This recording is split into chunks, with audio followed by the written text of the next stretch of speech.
Hello, ladies and gentlemen, boys and girls. Welcome into another edition of Infection Podcast. My name is Nick Craig. You can give me a follow on X at Nicholas M. Craig. Of course, check out our website, infectionpodcast.com. He's already in the Christmas spirit before Thanksgiving. Brian with an I Aldridge joining me as he does each and every week. Brian, good evening. Hey.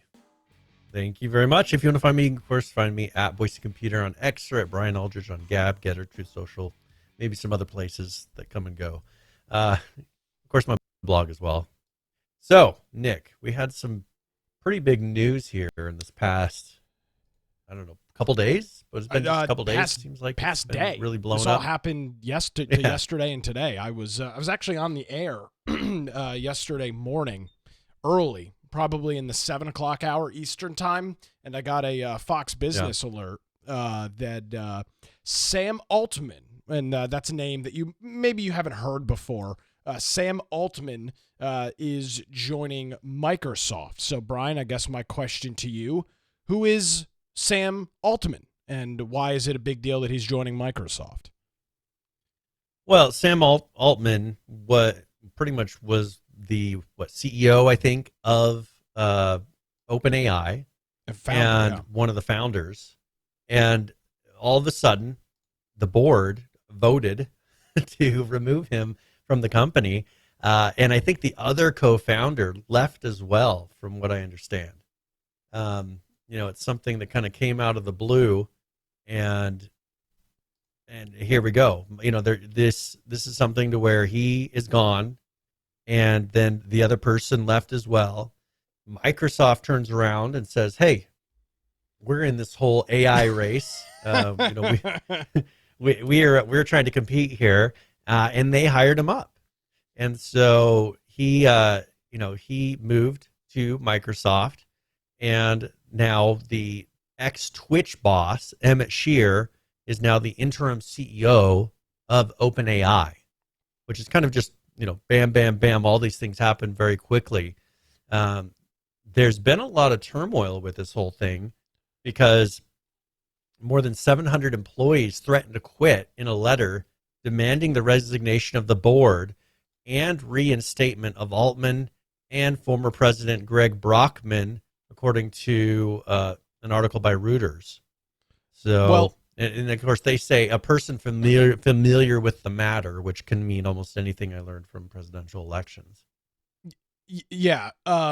So Sam Altman and Greg Brockman were essentially ousted by the board of, board of directors is probably, I don't know exactly what they're called, but the board of directors at OpenAI. And here's a little bit of the comments. This happened Friday and in and over the weekend. And here's how the conversation reads, at least on Greg Brockman's Twitter account. Sam and I are shocked and saddened by what the board did today. Let us first say thank you to all the incredible people who we have worked with at OpenAI, our customers, our investors, and all of those who have been reaching out. We too are still trying to figure out exactly what happened. Here's what we know. Last night, so this is Friday evening, close to midnight. So this last Thursday. Last night, Sam got a text from, I don't know who this person is, asking to talk at noon on Friday. Sam joined a Google Meet, and the whole board except Greg was there. Isla told Sam he was being fired and that the news was going out very soon. At 12:19 p.m. on Friday, Greg got a text from Isla asking for a quick call. At 12:23, Isla sent a Google Meet link. Greg was told that he was being removed from the board, but was vital to the company and would retain his role, and that Sam had been fired. Around the same time, OpenAI published a blog post. As far as we know, the management team was made aware of this shortly after, other than Mira, who found out the night prior. The outpouring of support has been really nice. Thank you, but please don't spend any time being concerned. We will be fine. Greater things coming soon. So this is an instance, Brian, where you've got a board of directors. I don't know if I'd call them a rogue board of directors, but a group that is essentially ousting the two guys that, for all intents and purposes, started the company. And from what I understand and reading about this over the last couple of days, there's a lot. Sam Altman started OpenAI, which is ChatGPT. I guess we probably should have referenced that at the start. He has been Brian, the technology space is an industry, especially the AI industry right now, is like the cell phone and smartphone industry in the early 2010s, like the PC market was in the 80s through the 90s. Yep. Fast and first to market. That's the goal. Yep. And it might have its flaws. It might have its issues. It's about fast, fast, fast. That's how technology works. And especially in this market, when you've got ChatGPT, OpenAI that is competing with the likes of Microsoft, Amazon, and every other big company in the world now that is trying to get in on artificial intelligence. Sam Altman is not an idiot. He understands that point. Understands that, and he has continued and was continuing to try and push OpenAI and ChatGPT to the limit, which is what you have to do in this industry. The board wanted to slow down and take it easy. And here's the thing, Brian, there are real concerns about the future of AI and the use of AI and some of the risks of AI. We've all seen the Terminator. We all know about Skynet. We know some of the risks there, and I'm not taking any of that away at all.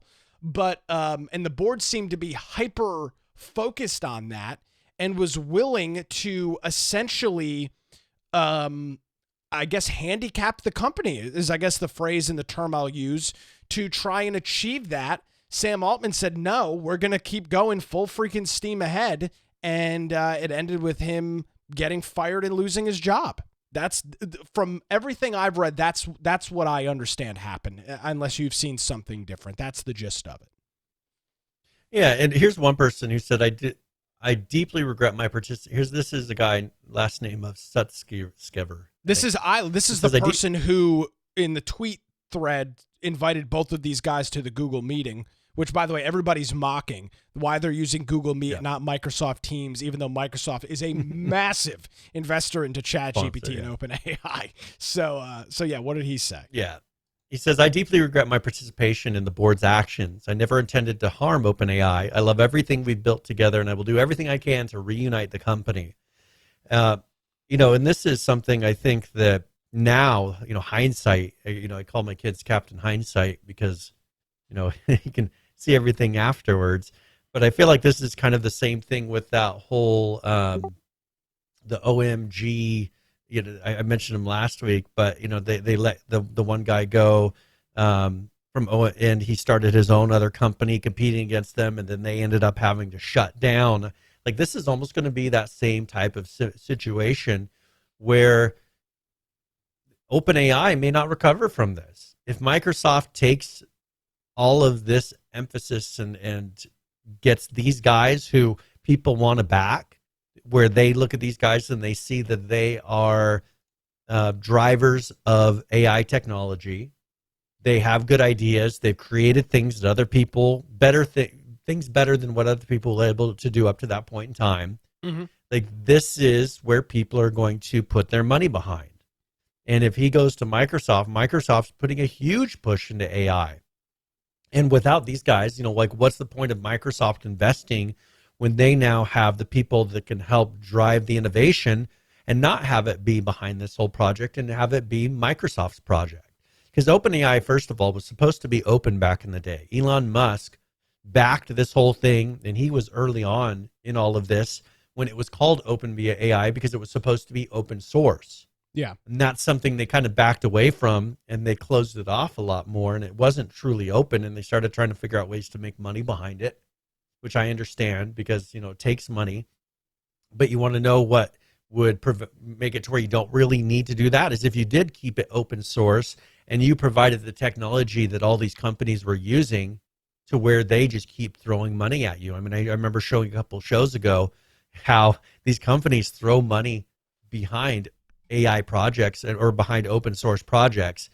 And if they created the infrastructure for them to be able to continue doing this, just like Microsoft was doing, they'll throw money at you.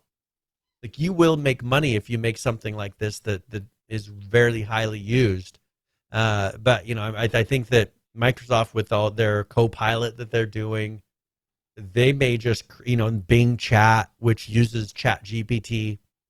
It'd be interesting to see if they kind of just separate and create their own and don't label anything with Chat GPT. They don't label anything with OpenAI, and they just make their own thing that's totally separate, and these guys dwindle away.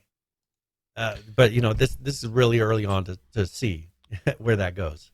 Yeah, I'm a little torn on it. I don't think ChatGPT is going to go anywhere. It has got the largest market share of any of the AI companies. Mm-hmm. Now, using some of our old analogies, you go back to the 60s and 70s, and IBM had like nearly 100% of the share of computers and mainframes and all of that stuff, and that dwindled away pretty rapidly. And that can happen very quickly in this space. The industry leader, Big Blue as it was, IBM, International Business Machines, I think is what it stands for. There was no competition until Compaq and a couple of these other companies were able to essentially reverse, not reverse engineer, but engineer a bootloader that essentially did exactly what IBM's did. So I don't know how quickly ChatGPT will go away. Or if it will go away at all.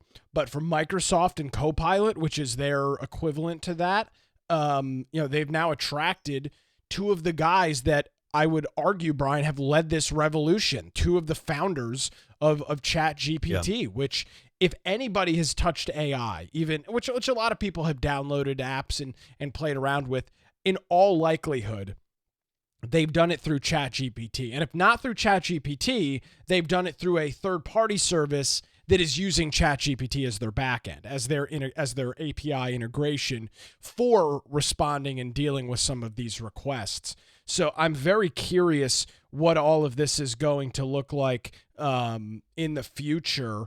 The new CEO or the interim CEO of OpenAI, as you note, is a former guy over at Twitch, Emmett Shear. He is the current CEO of this. He was at Twitch for a long time. He led Twitch for a period of time. So it's another guy in the technology space. But this is a major screw up, and you do have to wonder what is the rationale, because according to I'm trying to see who exactly was quoted in this. OpenAI's newly appointed interim head moved quickly to dismiss speculation that the board ousted Sam Altman due to disputes over safety of powerful AI modules, which again was the battle over how quickly do we move, right? We need to keep innovating. And the board says, no, we need to put the brakes on this. Shear, who the new CEO, vowed to, quote, open an investigation into the firing, considering new governance for OpenAI and continue its path of making available technologies like its viral chatbot. Shear said, I'm not crazy enough to take this job without board support for commercializing our awesome models. The startup dismissed Altman on Friday after a, quote, breakdown of communications, according to an internal memo seen by Reuters. So the real question to me, Brian, after all of this is, what the hell is their board so ginned up and whipped up about? Because, I mean, you're not just going to go forward and fire the two guys that essentially started the company unless you're really seriously concerned about something. Maybe the federal government applying a bunch of pressure to the board, trying to curb some of this stuff, and Altman and Brockman weren't playing ball?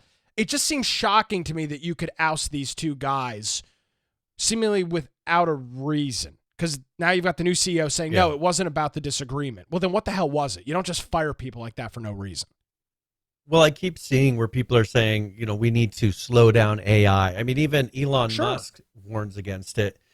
And my concern, though, and here's where I just don't understand that line of thinking.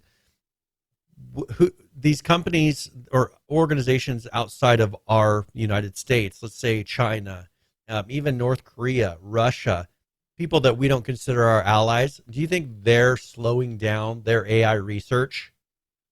I bet you they're doing everything they can behind closed doors to try to use as much AI as they can, and maybe modeling, predicting things that are going to happen, using them with things that are going to be used in war. I think us slowing down for the safety of everybody else, I don't think is really going to save anybody. You're telling the good guys, of course, from our perspective, you're telling the good guys to say, let's slow down so that, we don't encourage risky behavior in the AI space when the people that aren't following the rules or don't have these same standards, they're not slowing down one bit. And if one thing that we will use AI for is for probably detecting attacks in the United States, detecting maybe things on the internet that are happening. There is good that can come out of it. And so I don't think, because they're saying, if we're 1 out of 10 as far as speed right now, they want AI speed to be at 1 or 2. They want it to slow down that much, when right now it's going at speed 10. And I just don't see that as a legitimate thing. And why is this board trying to slow down the progress of the company? Like, that's the opposite of what a board tries to do. It's totally against the statement the board would have made when they formed. It's to enhance and move forward the company. And that's exactly it, Brian. And again, as I noted, I think there are some serious questions that need to take place about safeguards for AI. I do believe that there's a genuine concern there, and I don't want to dispel or kind of brush that stuff to the side. However, if you as ChatGPT and OpenAI, if you guys slam on the brakes, nobody else is, or not, or other big players are not. So it's like, it's confusing, man. It's super confusing because it's not like ChatGPT is the only company in the business. And if I'm a competitor, there's other ones doing it. Yep. If I'm a competitor, I'm loving what's going on because now you've got this company that's in complete and total freaking shambles, total dismay, ousting people. Slow down. There are all these risks, all these concerns. Now you've opened the door, as you note, not only for other companies, Brian, but for potential adversaries, China, Russia, that are developing these tools to maybe get an upper hand on us. And we sure as hell don't want that. I mean, there's not many things that folks will agree on. I think we can all agree on the fact that we don't want China and Russia leading the AI revolution. I don't think we'd be very happy with what the final result of that would look like. There has got to be a lot bigger of a story here than what we've heard. And I just don't know what it is. It's pretty shocking to me. Yeah, and I had a gist, which was a copy of some things that were happening in the background. It was on GitHub, and someone made a document of it, a copy of it there, and they just deleted it. I was going to pull it up, but it was supposed to be some kind of background information from the companies or from the employees, and something that they were compiling, and it's gone now. I wonder for legal reasons they had to remove it. Is it this? This is something I think. Yes. Thank you. Keep that up. Yeah. So this was something that someone had posted on board.net, and that website was down. And so I couldn't get to it. But this was kind of an open letter from the former employees that left the company during, they said, what was significant turmoil and upheaval. And then, they've seen what happened now. So I thought this was interesting because this is people that used to be at the company and just a little bit of inside information. So we provide concrete examples of Sam and Greg's dishonesty and manipulation here, and so I don't know if this is kind of an anti those guys. They're saying that we believe the board of directors has a duty to investigate allegations and take appropriate action. I was kind of curious if this had something to do with what happened, if it's something kind of outside where they're saying Sam demand for researchers to delay reporting progress on specific secret initiatives that were later dismantled for failing to deliver sufficient results quickly enough. Just weird things that were happening into the company. I don't know how much of this is accurate because it's kind of copied secondhand, but supposedly from these employees where they were having this conversation. So that's something I don't know if we can maybe make a copy of that for people to be able to see later. I'll post that link in the show notes. It looks like you've got a split of two different kinds of things within the company here, because another sect of the company, and this letter is not favorable for Sam or Greg. It says, I No. love this, Brian. Greg's use of discriminatory language against a gender transitioning team member. Okay, great. So you kind of know where that all stands. But then on the other side, you've got 700, which, by the way, I didn't realize how big of a company they were. 700 employees of the company coming out and backing these two guys. So you've got seemingly a split within the company of people that are super against these guys. And I don't even know if it's an even split. It's probably not. Versus groups of individuals saying, yeah, we're with them 100%. These guys are leading the charge. This board of directors doesn't know what the hell they're doing. Yeah, and that's where I don't know how much of this is accurate. I think there's a lot of mudslinging happening at the moment. Sure. That isn't necessarily true, but I do think that regardless of who's right and who's wrong, I do think it's going to significantly harm OpenAI in the end. It's just making people, especially companies that were investing in them, maybe second guess what they're doing, because it seems like there's a lot of mess happening. And there's a Reuters article where they were talking about, they feel like Microsoft has emerged as the big winner in all of this.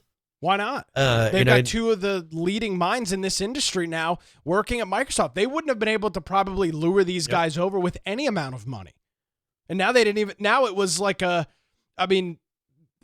perfect position for Microsoft to be in. Now these guys are out of a job. Hey, come work for Microsoft. We're working on this cool little thing called Copilot. Cha-ching. Yeah.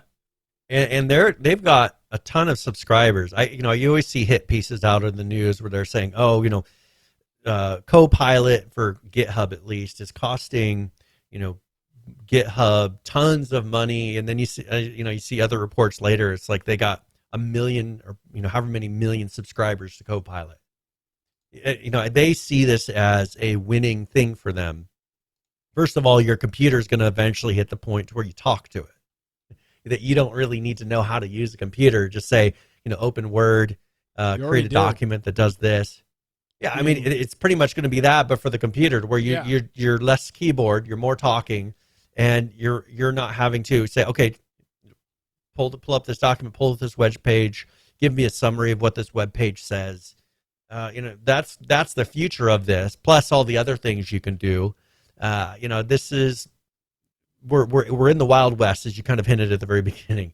We're in the Wild West of OpenAI. And this is a bad time for this to unravel for OpenAI, because this is where a company is going to come out dominant, just like in the whole IBM days, of having the open version of the BIOS. We're going to have the same thing here. There's going to be one or two companies that are leads in AI. The rest are going to be small companies doing it. Microsoft's making sure that they're one of the two companies. It'll be interesting to see if Amazon, steps into this a little bit more, having a little bit of a link to now the interim CEO, or if another company is going to step in and try to woo their way to be a major sponsor and kind of become because Google still has Bard. There are other competitions, but when you think of AI, I mean, most people still think Chat GPT. I don't think they generally think Copilot. I don't think they think Bing search. I don't think they think, Bard as the first thing that pops to your head when you think of AI. But I think that these companies are doing everything they can to make sure that happens. And this may be the thing that makes it so that people, when they hear the word AI, Chat GPT is no longer the thing.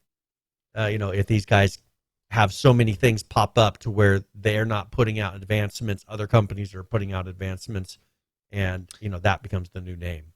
What's going to be funny about this? I disagree with you completely, and let me tell you why. Yeah, just like the phrase and the term Googling, even for people that don't use Google, I have a suspicion that Chat GPT will be that phrase.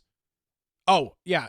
Use Chat GPT. Use Chat GPT. Just like. Oh, I Googled it, Brian. Google this for me. How many ounces are in a cup? Whatever it might be. Let me Google that. Even though it might not necessarily be Google. So I'm wondering if they've already kind of grabbed that. Now, again, it's a very young industry. And I know it's been going on a lot more behind the scenes for longer. But again, when we talk about these things, we talk about it in the terms of the general public. And that's what if we're being honest, that's what's important. So I wonder what happens next at ChatGPT.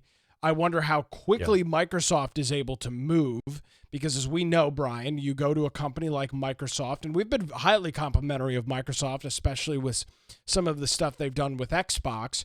But you're talking about a company that's full of bureaucracy, a company that's full of C-suite level executives that bog everything down. That's just part of large business. It is what it is. Sometimes it works. Sometimes it becomes the end of a company. I'm curious what these two guys are going to do. They're very smart minds, and they're not going. And if Microsoft isn't the solution or isn't the landing place, then maybe they'll go elsewhere. Maybe they'll jump onto another smaller startup and lead that into the stratosphere. I don't really know yet. Yeah, and I think we're just starting to see. I wanted to mention something really quick. OpenAI had bought this company. I've had it in the notes for a little bit, but we haven't had an opportunity to talk about it. But it's a company that's developing a Minecraft-like MMO. Oh, we haven't seen AI. Yeah, we haven't seen true AI yet in gaming.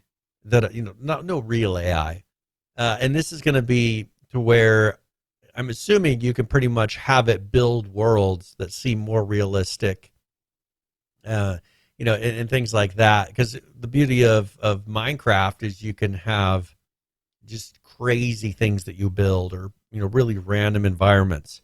But if you throw AI in there, you can have environments that make a lot more sense, or that have towns that aren't all pre-built.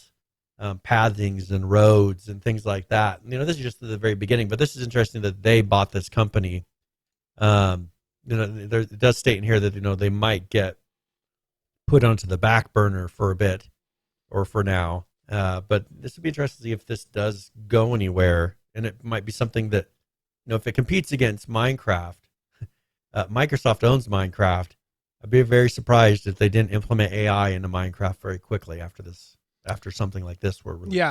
I would argue that everything going on now, that this apparently there's thousands of people working at OpenAI, which I wasn't even aware of. I guess I should have assumed. I would be curious now that all the shakeups going on, what a project like this, what sort of emphasis is put on it. Safe to say, probably not a lot right now. I'm wondering what the AI element is in this. This just looks like a. I assume it's the world building part. Something that maybe you can tell it to build you a house. But doesn't that defeat material. The whole purpose? Yeah, to a point. Microsoft back that doesn't sound like any fun. Brian, it was Brian. The new Grand Theft Auto's out. Hey AI, bring me to the end of the game. I beat it. I know. Yay. I know that's kind of the downside. Right, that kind of defeats the whole purpose. There was an article out in February where Microsoft was experimenting with AI that played Minecraft for you. So you could ask the game to build castles, forts, cars, things like that, and it would build those models for you that you could then place into the world. So why? I can see to a point, it's kind of cool. No, it's not. I don't think that's cool at all. Well, I mean, if you're like, say, I want to make a quick racetrack. Let's say you want to make a mini game. Here's where it really comes in handy. If you have something that's kind of like, what's that one that all the kids play? Oh my God, I know. Oh Jesus. It slipped my mind. But if you want to play that Roblox, let's say with Roblox, where you create mini games, that's where this would be helpful. To where you can say, I want to create a game mode, but I need to have 3 cars to put in a track and have it do some of that kind of programming and laying out the logic, because kids don't know how to do that. But if you say, I want to make a race game where, you go around the track and, you race against other people, adults, sure, they can make that. Maybe a teen could make something like that, but I bet you they'll want to make something to where kids can make these kind of games by just talking to it and not having any real understanding of what's happening. They taught this thing on OpenAI how to play the game by having it watch 70,000 hours of video of people playing Minecraft, and then it was able to construct, use tools, crafting tables, things like that after having watched, because it says, okay, to do this, 900,000 of the, this is hours. So let's say hundreds of people did this method to create this object. So then it knows to create this object, I do this. So this is the kind of thing, Minecraft is a good example because there's so much video of people playing it to where you can train a model that'll turn around and play the game for you. I would think that if you're going to do, maybe you are playing a local game, but you want to have other people playing the game around you and having things that you can run across to other towns that have been built, that'd be a use for it. Have your AI create things that you can then discover. That's where I think things would be cool. Because there's not a lot of true randomness if you look in Minecraft. I mean, there's randomness in the fact of you don't know what's going to be over there, but the towns are pretty much pre-built. The AI, the vendors and things like that are not very smart. I want to have it to where there's a whole town over there where there's things happening that I can run into. That's the kind of cool stuff that I think AI can bring. No question and about have it be to where there's actual randomness and things that will surprise you when you play the game, because that's what you lose in those kind of games. No question about it. There will be a lot on this over the coming months. We'll keep a close eye on it and pass any of the pertinent details along with as we get them to you, because I think it'll be interesting to see, especially with these two guys at Microsoft, how quickly they're able to get stuff rolling. I'm very, very curious about all of that. Another great week for Microsoft, Brian. Tack it on as another W for old Microsoft. I don't even know why you have this in the notes, but I guess we'll talk about it. How to design gender-inclusive character customization tools, Brian. Why is this in the notes? What are we talking about here? Well, I always like to put these things because and what the hell is this artwork? That people, it's gender inclusive. I mean, if you want to be a dog, not that it's a gender, but you can be a dog. If you want to be a cat, you can be a cat. If you want to be, what is that, a red panda? You could be a red panda, or raccoon, you could be that rabbit. girl. Yeah. I mean, if you look at all the gender inclusivity they're showing with that one image, it's just amazing. How about they've the got all those genders there? How about the weight inclusivity? Good Lord. Well, I mean, to be inclusive, you got to be overweight, is what it seems like. I mean, look at I think it doesn't even make sense. Look at the proportions of these bodies don't even make any sense. Here's their thing. They say, they call it the choice. It says at the beginning of a lot of games, you might be presented with something like this. Are you a boy? Are you a girl? They explained, and then you get to choose one or the other. Depending on what you've chosen, you might be given an appearance. It automatically changes how NPCs talk to you or about you. And if it's a game that has some type of customization, then maybe the customization option might look different depending on what you choose. Maybe if you play as a boy, you have 4 haircuts, maybe that are kind of shortish. If you're a girl, then you have 12 that are long, they pointed out. And, they're saying, so why is this a problem? Broadly speaking, because of all of these things that I've just listed, none of them are player choices. They're all choices that have been taken away from players. They only chose at the beginning, male or female, and then all of these things were just automated for them. And it's kind of like life. No offense, but you're either born a boy or girl in the very beginning, and then there's a choice that you next make week. later. See you guys. We'll to be back, something else, right? Tuesday. I mean, maybe. And this is the thing, that if you look at this, they're saying that life is unfair, is really what they're arguing. Because when you're born, genetics show that you're one or the other, 99.99% of the times. And then they're saying here, they're admitting, then choice comes in and you get to have all these other things that you can say you are. Well, isn't that pretty much what life is? I mean, they're complaining about life. Reality is what they're really complaining about. Brian, this I stuff mean, is because non-binary exhausting. is not a real thing, right? Th- It's not. That's You're not real. There's, well, well, if you trust the I mean, just like science, my it's not real. background, there's ones and zeros here. Uh, Yes. there's ones and zeros. I had to Yes. explain binary to my son, right? Uh-oh. With math, he was doing binary math, and I said, with computers, what are the options? And he's like, I don't know. I'm like, well, it's on or off. It's a one or a zero. It's a true or a false. It's a positive and negative. Those are the only options. Computers and everything out of computers has branched from those two options. Processors, all they're doing is making billions of those choices of ones or zeros, on or off, true or false. And then look at all the variety that branches from that. Well, that's, if you're looking at how this really is, there's a lot of variety that branches from males and females. Doesn't mean that they don't exist. Doesn't mean that the base core of everything is a one and a zero, right? There's still ones and zeros, but there's a lot of variety. Just look at your computer. There becomes so much variety that you can't even tell that they're ones and zeros anymore, which is life. But I want to still, like read. the fans that they're going against this. I want to read another quote from this, and as I noted, this whole conversation is exhausting. Obviously, this is limiting to non-binary players, Brian, that might not see themselves in one or two choices, or trans players that just don't want this one selection.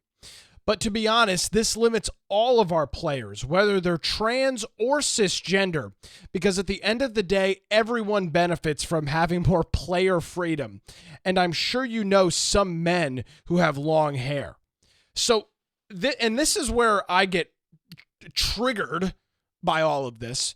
So the assertion here is that more development time should be put in to making every kind of possible gender, ridiculously stupid social norm and nonsense into a video game. That's where more development time should be spent.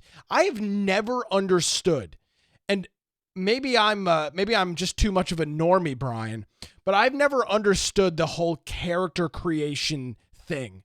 Like when I was creating my character in what's Starfield. I mean, dude, I was obviously outside of selecting some of the traits because that was relevant for gameplay, but like what my character looks like, I think I was in and out of that screen in less than 45 seconds. I just like clicked the random button and then just like went forward. Like it was not something that I spent a whole lot of time in because I wanted to play the game.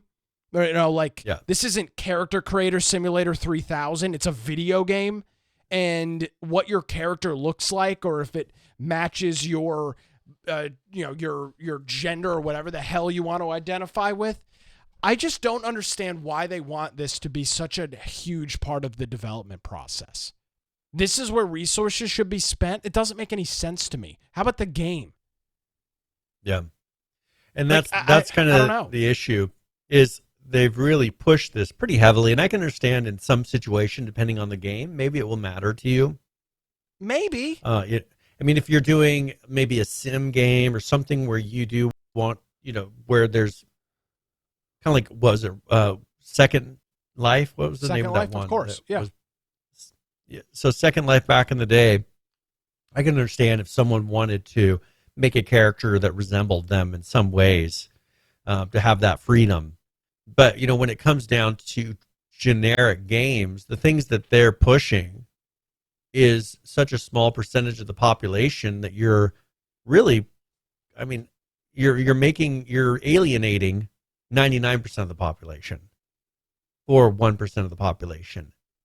You're putting to where your picks, they say, use sliders and things like that. Here's an example. If you pull up that picture to where there's a picture where it shows the Calico character creator. Wait, And the it says it top works one? from a single body template. Hmm? It's about halfway down the article. It's like a Okay, pink hold on. screen. Oh, And all right. on there, Yeah. they say, all right, so cinch. I'm not sure what cinch is. Uh-oh. It's my I have guy's no in idea trouble. what cinch Wait, is is. this a cat? No, it's a person, but, it's something to do with cat. The game has something to do with Yeah, cats. Calico's a cat.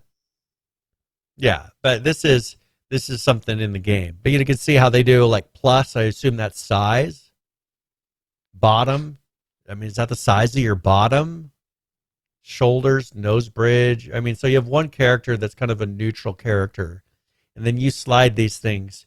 So you never pick a boy or a girl, and you kind of make it look however you want.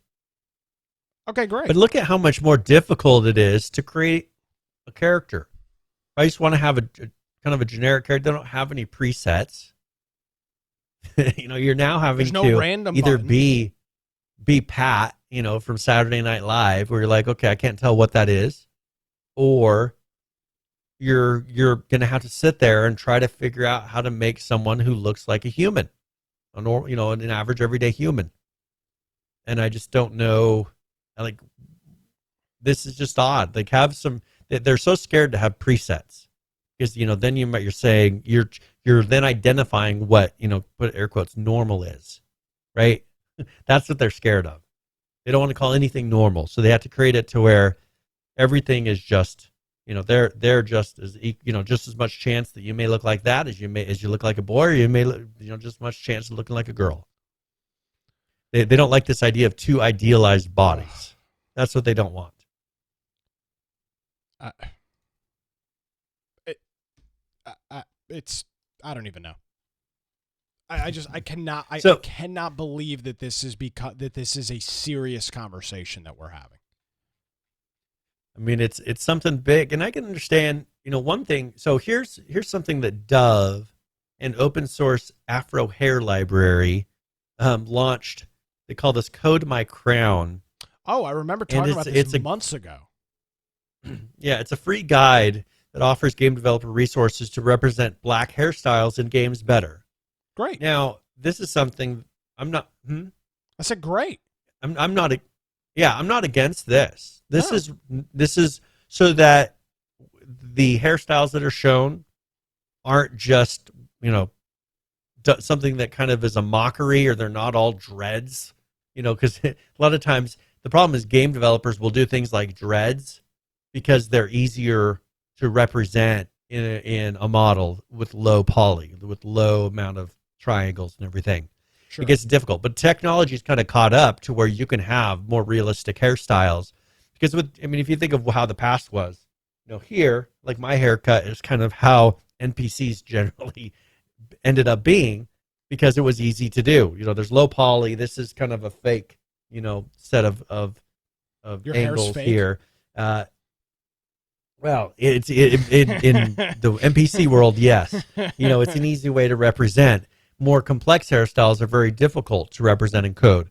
So here, if you can come up with ways to make it to where you can show realistic hairstyles, do it. Yeah, that's phenomenal. That's one, and that's the kind of thing I'd rather see, because these are real. This is things that you see in the real world. The things that they're trying to push you to do, where there's, where there's body types that you can't tell whether they're boys and girls. That's not what you generally see in the real world. These kind of hairstyles are what you see in the real world, and so make it to where you represent real people more naturally. And I don't think their gender inclusivity, when you look at what they say represents that, doesn't do that for me. You're saying, okay, we'll have it to where people can have cat ears, and people can have, whether you're a boy or girl, they have breasts and all this stuff. That's not really giving a more realistic representation of what most of the world looks like. But if a developer wants to do that, let them do it. I want to disagree with you a little. But don't push it. I don't necessarily care whether it's realistic or not, because it's a video game. The thing that bugs me and continues to be frustrating to me is the concept that massive amounts of developer time and resources need to be expended to have every possible type of character customization within character creation. That's what I find to be so egregious about this, is you're taking an element that in most games, again, not all, but in most games is really not all that important, and expecting and then shaming developers. I mean, Ryan, that the whole purpose of this original article, I know you already read through it, but I'm going to read through it again, is to shame. I mean, when you read this, Yeah. at the beginning of a lot of games, you might be presented with something like this. Are you a boy or are you a girl? And then you get a choice of one or the other. And depending on what you've chosen, you might be given an appearance. It automatically changes how NPCs talk about you or to you. And if it's a game that has some type of customization, then maybe the customization options might look different depending on what you choose. Maybe if you play as a boy and have 4 haircuts, or a girl 12. It's so shaming the developers for not having a gazillion options for every single piece of the character customization, which again, most of the time doesn't freaking matter. It's irrelevant to the gameplay. And what is this idea that the NPCs talk to you differently? No, they might say he versus she, but it's not like the game plays differently whether you're a guy or a girl. Well, I mean, I've never seen that in a game. Yeah, well, and one thing, there's games that have done this and pulled it off and nobody complained about it. If you look at, I think, the Witcher series, where you could romance men or women, you know, a lot of RPG games where there's been this kind of things that were kind of new in video games at the time, but you know, in the setting, people didn't complain about it. It wasn't pushed on the player, but it was something to where, oh, you know, I can flirt with a guy if I want to. Oh, you know, I can have a sex scene with a dude if I want to. You know, that was something that was kind of new, and they gave you the choice to do it. But I don't like the fact that they're now here shaming, and it's like, well, if you say male or female, or if you have them pick between these two, all of a sudden, okay, well, you know, shame on you. That's because there's sometimes it's appropriate. There's stories that when you're telling the story, you know, they want to have a certain thing that they're putting across, just like you would in a book. I mean, a game is really like a book, a story, a movie.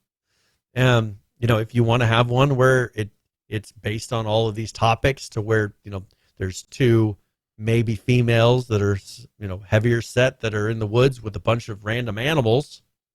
Okay, if that's part of your story, make that, but don't push that everybody has to make something like that with these kind of neutral pastel colors, which seems to be the new thing. I just let people make video games, and I think video games have been pretty cutting edge, and a lot of times when it comes to representing these things. But now it's turned to a point where they shame people, or they'll boycott companies if they, you know, if they don't make the character creation screen as you know, how they see it should be. And that's my big issue. Let these guys just make, you know, these companies make video games. And if you like how one has done it, praise them. If, you know, and encourage people to go and play that game and buy that game. And when other companies see that if that makes money and that works, they'll do it too. But don't do it through shaming people, which is what they do. They'll boycott and say this is hateful if you have a male and female, or you have only a certain number of looks. But this is all just a push. I mean, it's the whole trans push, all the stuff that they're really trying to push down everybody's throats. And I think the problem is, if they keep pushing it hard enough, I think people will get sick of it, and it's going to cause people to push against it more.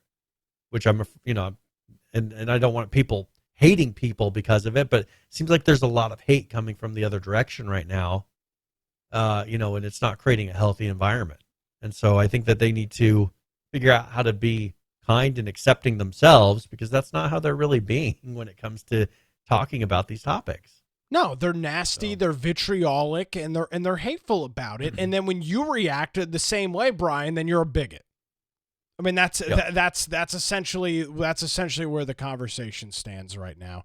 I think the Dove thing with this, Dove, I would argue, is a company that I would consider them a subject matter expert on hair.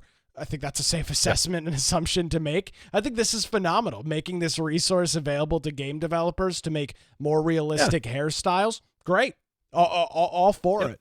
But at the same time, let me just play a video game and not have to spend 45 minutes creating a character with all of these sliders because it fits so that you can feel comfortable in whatever the hell you're trying to do. Just let me do my thing. Yeah. Yep. And who knows? This is something we've been dealing with, it feels like, for years now. Yeah. I don't know what the end game's going to be with it, but it's just amazing how hard of a push there is to manipulate these things and try to push it into the games that we play. I mean, the person who I think wrote this article used to work at Ubisoft. Those companies, yeah, Osthoff used to previously worked at Ubisoft on the Anno series, Tom Clancy's Division 2, which was not nearly as good as Division 1. It was definitely not as well received. And now he's a freelance narrative designer working for, let's see, Rose Labyrinth Mars Vice. I don't know what that is. And Screen Juice's Morbid Metal. Never heard of either one of those. So we'll see if those games make it to production. I want to provide an update on Unity, Brian. They stepped in it pretty handedly about 2 months ago in regards to their pay per install fee structure program that magically popped up, received so much backlash, then it was reverted and pulled back and then re-rolled out under some different circumstances. According to mobilegamer.biz, which is a industry website, they say multiple sources from inside Unity and across the mobile game business reported that Unity received some significant pushback from senior level managers before rolling out its initial fee restructuring plan. Here's the quote. Half of the people in that meeting said that this model is too complicated, which I think is 100% accurate. And then two, is not going to be well received. Also incredibly accurate. And we should talk to people before we do this. One anonymous source told the site, it felt very rushed. We had this meeting. We were told it was happening, but we were not told a date. And then before we knew it, it was out there. And according to, again, more anonymous reporting, this is, of course, all dealing with revenue. You're talking about a company that, despite having over $1.8 billion in revenue in 12 months ending in June of 2023, Unity was still about $1 billion away from profitability during that same period of time. So a company trying to figure out how to make, I say ends meet, it's probably not the accurate term, but a company that's trying to be even on its balance book or have an even balance sheet and trying to make up cash, they did it in a really stupid way. And it seemed I haven't really heard and seen a whole lot of pushback since they walked that back. There was a lot of outrage that week and maybe 2 or 3 weeks following that. But that seems to have quelled down. I haven't seen or heard anything since then about it. But the fact that you had senior level managers essentially split on the issue, and the fact that the company rolled it out anyway, I think is very, very interesting. That's not typically the case. Well, and I think a lot of it, and even the thing that they came back with as far as the response has to do with, they just launched this past week Unity 6. So they launched a new version of Unity. And remember what their compromise was? They said, if you have something in this up to a certain version, then you can keep that under the old license. Everything going forward will be under this new license. And so if you want to keep within this old version, you don't have to pay these extra fees and everything, and that'll work for you. Well, I think they really wanted to get it out before their new version of Unity, their major version of Unity came out, so that anybody who wants to use the new version of Unity, Unity 6, is going to have to agree to the new license. And so, I think a lot of them trying to get it out the door before they announced and launched this new version, which is supposed to have a lot of enhancements over Unity 5. These changes that they're talking about, it's arriving in 2024, so early 2024. They tend to change some of these versions. So it's like Unity 2017, and then, before that it was Unity 5.6, and they kind of changed, but now they're going back to a flat version rather than per year. So we'll see if they're really encouraging AI tools in this new version. So I think they're trying to create a lot of things to where if you want to take advantage of any of these new features, you're going to go right into this license agreement that everybody complained about. And there'll be plenty of people that do it, but as they'll say, you're doing it by your own choice. With Unity 2023 LTS is what it was, and it's being renamed to Unity 6 ahead of its launch. So what would have been Unity 2023 LTS is now Unity 6, and it'll be launching in 2024. Yeah. And there's a couple of games. They've already got some games like Fantasy Kingdom is made in Unity 6, so it's kind of like what Unreal does. They have some studios that have been making a game on it to have a demo out there. And this will be something to be interesting to see if they can truly compete with Unreal, because I think that's been something that they've been really trying to figure out. How do we get the funds to compete with Unreal? Because that's what it comes down to. Sure. They need to figure out how to make money to be able to implement, ambient occlusion and all these things that are in these other engines, but it takes time and money to program and people, which takes money. And so, I think they're hoping that they're going to release a product that can compete, at least in some markets, especially mobile, something that has some of these new advanced features to where they can make these advanced games and people don't all switch to another engine because they're behind. One interesting thing is Game Maker. They have announced that they're going to go free for non-commercial use after the whole Unity thing happened. So they're doing it to where you can use the product. If you're going to use it to make anything that you make money off of, then of course you have to pay licensing fees. But so when you switch to a commercial license, you pay a one-time $100 fee. But before that, you can use it for free. They have an enterprise license, which is a little bit different. But I think this is a good way to do it if you want to get people invested into your product, making things that then if it like makes something say, oh, this could make money, I'll pay the fee and start using it. But it gets people using your product quite a bit. Yeah. Because that's a lot of what Unity was before, because people were using it. And then, they didn't have to pay any fees till they started making money. That's what Unreal does as well. So, Game Maker's trying to pull some of the people that are kind of walking away from Unity because they're worried about the whole licensing thing, which is relevant. You should be, because you got to calculate out. Sure, when I'm not making money, this all works. But if I start making money, how much are they going to take? In the end, is it something that I can handle as a company? So, yeah, we will see. It makes me want to give Game Maker a try and see how good it works. Now that you don't. Yeah, I'd be curious. I know you know Unreal very well, I know you know Unreal very well. I'd be curious to hear that. Anything quick before we get out of here, Brian? One thing I was going to mention here, something really quick. SpaceX is going to be launching that satellite to phone system with T-Mobile. They said they're ready to do that. They're going to be testing that soon, so that's something to keep your eye out for. A lot of controversy happening at X. Ubisoft has announced that they're going to be pulling advertising from X. All these companies that are pulling advertising because supposedly some anti-Semitic content was next to an ad when X has gone through that, because they keep meticulous logs. Yeah. And has said that, it did not happen, or, it did something happen. that it did happen, but it was two times. Two times out of thousands, and it was all fake. And that was one variation of it. Yeah. Yeah. And so, so there, there's all these companies that are saying, well, we're not going to advertise on X anymore.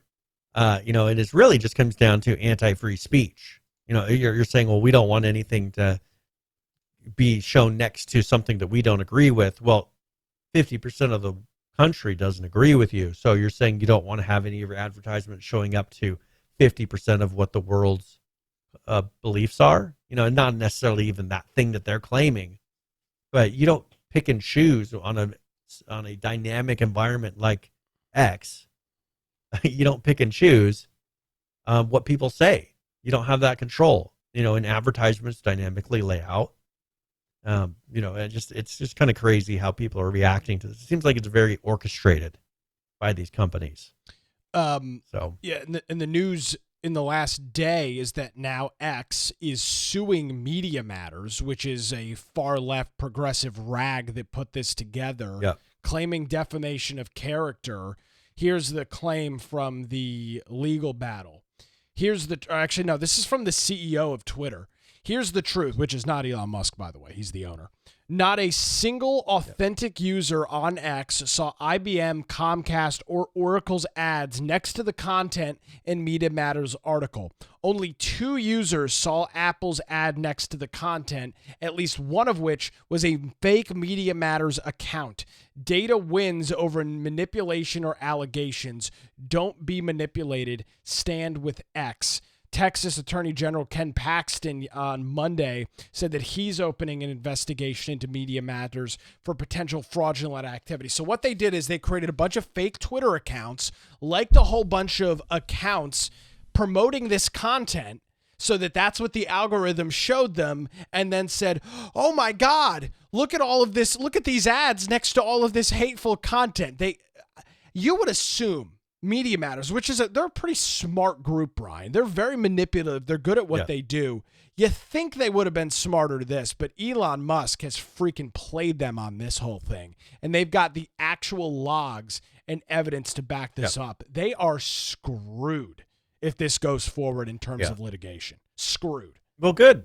Yeah. And that's something I I'd like to see, because this whole thing of just such the dishonesty and then using companies that are publicly traded companies as weapons against other companies, all for politics, is insane to me. These publicly traded companies shouldn't be pushing politics in the first place. They're publicly traded companies to a point, right? I mean, when you pick one political way versus the other, you're then kind of going against, if you're doing something that's damaging the company, a board is not supposed to do that. Which, that's kind of the whole thing with OpenAI. A board is not supposed to purposely do something that damages the company. You can sue the board for that. Well, here they're doing things for political reasons or for personal ideological reasons that's actually in the end harming their own company. But because these things are religions to them, they're willing to do it. And that's the crazy thing. If it was a privately owned company, sure, those are things that you can then go on whatever diatribe you'd like and harm your company as much as you'd like personally. But these companies aren't supposed to be doing these things that are harming their own company. And when you follow, Media Matters, when you're doing dishonest practices, hopefully that comes back to bite them. Yep. Because it's all politics now. I mean, all these things are politics, and people are willing to die on those hills. It's just crazy to me. Yeah, and I would suspect that it will come back and bite them pretty handily. Brian, where can folks find you? All right, well, if you want to find me on X at Boise Computer, or if you want to go to at Brian Aldridge on Gab, Getter, Truth Social, you can check out my blog, biteoftech.com. The best way, if you just go to our website, infectionpodcast.com, and just go to the upper right-hand side and join our server on Discord. If you do that, you can contact Nick or I directly, or maybe pop a link into the show news channel, and then we'll review that before the live show. We can review it, see if it's relevant for the upcoming show. Or you can join one of our 11 ARC servers. One of the first times we played ARC was on a Thanksgiving weekend as a big group, and it was a lot of fun. So if you're looking to get into ARC, or maybe got kicked out of the public servers because they shut down, come check us out. If you want to watch our live show, you can do that through Twitch or YouTube, or watch the upload after the fact on Rumble. If you want to listen to the show, down the lower right hand, there's a lot of different ways to do that. So pick whatever platform or device works best for you, and you can listen.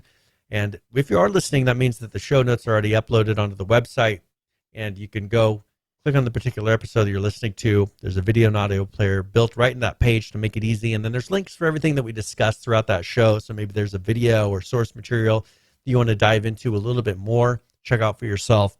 Just click on those links and go crazy to your heart's content.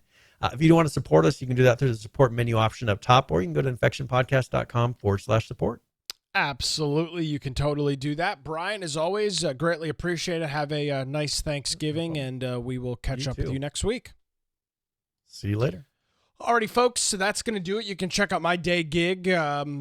normally 5 days a week. Got a nice little Thanksgiving break coming up here. So one more show tomorrow on Wednesday that's called the Wilmington's Morning News Podcast.